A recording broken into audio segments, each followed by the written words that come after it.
Well guys, I've got to be honest, it's been one step forward and two steps back with this. I've started to slightly obsess over the seams. Yesterday I gave it a coat of medium sea grey RAF number 2, which is XF83 in the Tamiya range, and I masked it off, as you can see, and then I gave it the top coat, a nice spray of ocean grey number 2 XF82 with the Tamiya colour. And initially I thought that looked really good.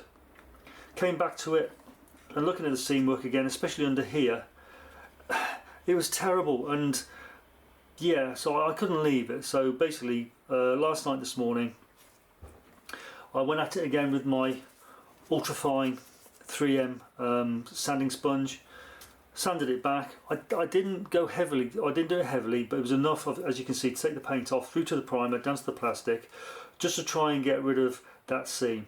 I'm happier now than I was. Actually, it feels quite nice. I'm not going to go any further because I think if I keep on hacking at it now, what I'm going to do is just take away plastic, and I'm going to be left with a nasty hollow or divot, or whatever you like to say. So I'm going to leave it at that. I've rescribed it, and I'm not the world's best rescriber. As you can see, there's a couple of shiny spots on Mr. Surfacer 500 where I slipped.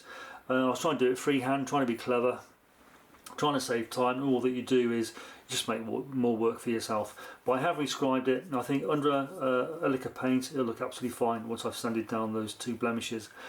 The upper surface, again, like I say, initially looked really good, but on the wing root here, I don't know if you can see, where I've been sanding away, and I was sanding away very lightly, I still managed to wear down the plastic and wear away some of the panel lines.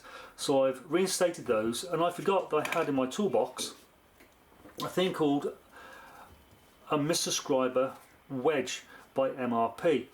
Now this thing, actually, it's a really nice scriber. I was trying to think of a word to describe it, but all I can say is it's just a really nice scriber. It's almost like using my scribing tool, my engineer scribing tool, but it's because you can use it like a pencil, but it's actually much better weighted, and yeah, it's really nice. And I did the wing roots with it, and I used some 3M vinyl tape. You can use Dino tape, you know, the stuff you used to use for using as a labelling guns, Dino tape. Quite hard to come by now, I think, but you can buy, this is just 3M vinyl tape off of eBay, not expensive, very good stuff. Combined with this, and I've got to be honest, it was actually fairly straightforward. It's very sharp, obviously, to do what it needs to do. However, if you just use it like a pencil, scribe very lightly in the panel line, it's amazing how much material you can actually remove. Now I don't want to do too much on this. I'll just show you. Just put it in, pull it very light, and I can feel that really dragging in the panel line, so you know it's removing material, and that's really nice. So yeah, if you have chance, or if you want to have a look at some scribing tools, I'd recommend that. So I found it in my toolbox, I forgot I had it, but it's really nice. And I'm saying it's very well weighted, and the good thing I like about it is because the tip is so small, like there we go, so small, you can get it right into the joint, so you can butt up to it anywhere you want to go. So yeah, I quite like that. So that's my little tip for the day. Just going on slightly before I wrap up for now, made a bit of a schoolboy error last night. I've got to be honest, I had a glass of wine, but I attached the cannon shrouds. Yeah, and what I managed to do, they're both 90 degrees out, so I don't know if you can see, but the actual the cannon shroud is more pronounced on the inner surface. It should be, let's have a look so you can see that. Yeah, I made a bit of a rick really. They're 90 degrees out. I'm not going to lose sleep over it. I'm annoyed with myself for making such a silly mistake, but hey ho, such is life. As you can see, I've added some Mr. Surfacer 500 just around the join, and yeah, I'll let that go off, and hopefully a little later on today I'll start to give a top coat another light coat of ocean grey, let that go off, then I'll use a worm method just using blue tack and some very cheap old masking tape to do the old worm method, so I can start doing the RAF green. Then once that's gone off, obviously I will touch up the undersides in the medium sea grey, and then, ladies and gentlemen, we can look at giving a gloss coat and adding some decals. Cheers now guys, and I'll see you all very, very soon. As you can see, I've laid down the coat of RAF Ocean Grey, which is XF82 in the Tamiya range, and I've got to say it's gone on very well. It's a nice colour anyway, and it does spray exceedingly well when you thin it down with Tamiya Mk.XVIII thinners. It's just one of those things. One thing, actually, when I'm thinking about it, spraying paint in an office, workshop, or wherever else, temperature is actually quite critical, because I noticed this morning when I walked into my workshop, the temperature in here is only 14.2 degrees and it's 72% humidity. So I'm really on the verge of what's really optimum for painting or spray painting. It's going to get warm in here throughout the day. My heater's on, but just be aware that if you're painting in a cold environment, the paint may not go on as well. It'll take longer to dry. And the finish itself is just not going to be as good. So just be aware of that if you are going to spray paint in somewhere like I say, a workshop, or in this case it's a sun house is what it is, and it is susceptible to being a bit chilly sometimes. Just bear that in mind. So my plan of action now is to apply the blue tack for the camouflage pattern. Now I believe that during the Second World War, the RAF painters and finishers, when they applied the camo pattern to newly built aircraft, they used rubber masks. So the finish that you got was quite a tight, quite a sharp demarcation between colours. So the only way really to do that, you can create your own masks. What you can do, you can increase the instructions that you get, in this case from Airfix, to 1/48 scale or 1:1 scale for the size of the model you're making. Print them out, cut out the masks and apply those to the model. You can buy vinyl masks pre-cut if you like spending money that way. You can buy a thing called a Cricut or a silhouette cutter and create your own vinyl masks. I actually have a Cricut behind me, and I have in the past created my own vinyl masks, but for the sake of this build I'm going to go a bit old school and do it the old way, which is using blue tack worms. It is what it says. You roll up thin strips of blue tack and apply it to the model.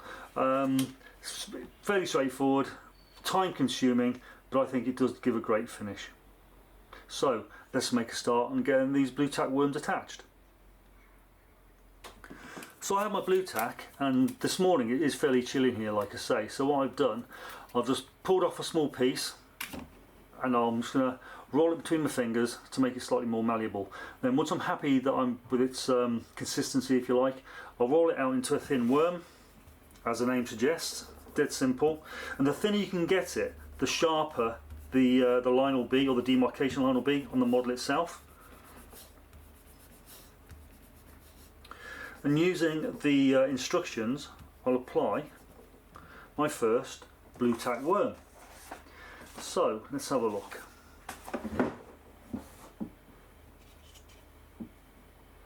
It's a little bit long. If it's too long, just break it off. And all we'll do here is apply it to the wing in a nice random pattern. And once it's actually on, what you can do, obviously, you can start to work it and manipulate it so you're actually happy with the camouflage pattern itself. And to do that, you can use modelling clay tools such as this, so you can push it around just to try and make it a bit more random, a bit more curvy. But it's entirely up to you how far you want to go with it. I just like it to be a bit more shape, a bit more interesting, if that makes sense. Then you can just, let's say, just push it around until you're happy that the green has got some shape to it. And that is literally how you apply the blue tack worms. I'll apply one more bit, then what I'll do, I'll go away and I'll get this masked up. So, just grab another small piece of blue tack, roll it between your fingers just to get a nice and malleable. Great word, that. Then I'll do the green area here. And then what I'll do, I'll show you how I do some backfilling. It's actually quite satisfying. It's time consuming but quite satisfying. Like I say, the thinner you can get the actual worm itself, the sharper the demarcation line.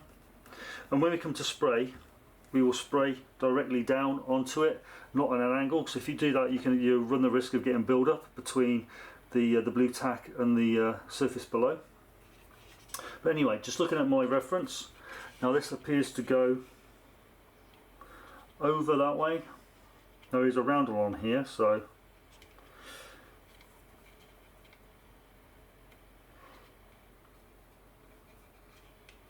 literally it goes, let's break some of that off.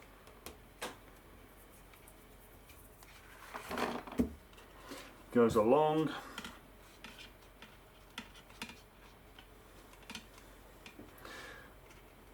So this will be green, this will be grey, so this needs to be covered.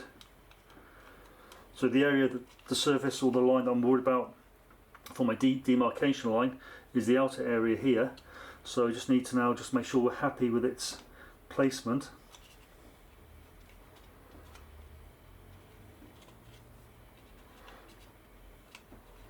To make sure that we have a nice smooth line, because there'll be a roundel on here. And then we'll have other camouflage pattern just on the top of the wing there.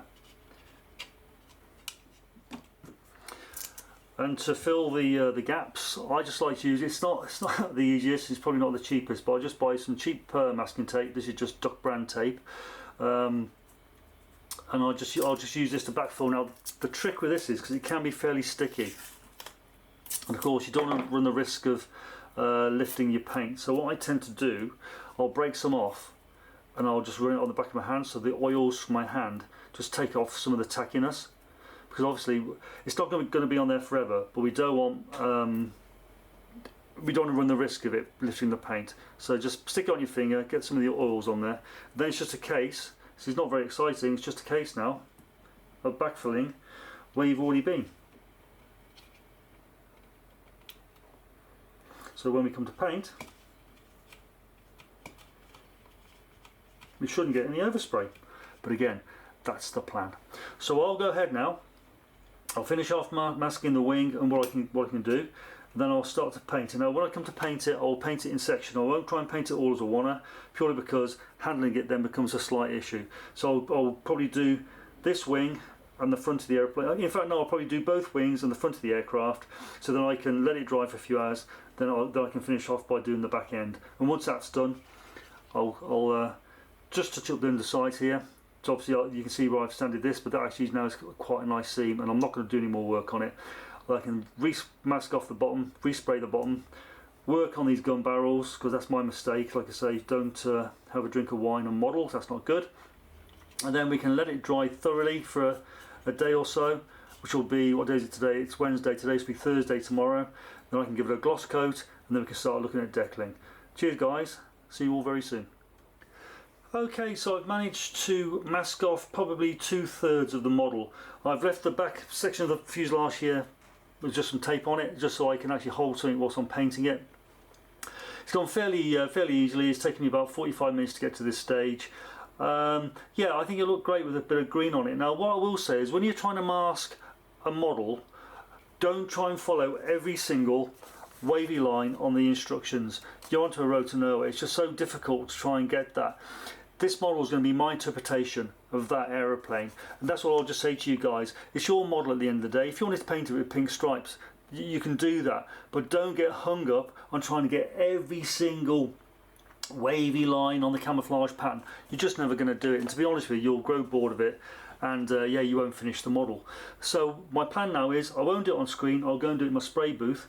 I'm going to give it its first coat of RAF 81 dark green, the Tamiya colour. I'll let that go off for a good hour or so, check it over, and then I'll mask off the rear of the aeroplane and get the green and dark grey camo completed. I'll let that dry probably for at least 5 or 6 hours, then I'll remask it, and I'll do any touch-ups on the undersurface, and then I'll leave it to dry for at least 24 hours before you see me again. There will be a part 6. I'm really sorry about this. I'm very busy at work, and I'm not getting as much time as I'd like to put into this Spitfire. I managed to get a day off today, and obviously it's like anything with modelling, you can't really rush it. The more time and preparation that you spend on the paint job, the better it's going to be. So I'm not going to rush it. There will be a part 6 when I do the deckling, so I'm really sorry for that, but that's just life, I guess. Anyway guys, I'll see you all very, very soon. Cheers now.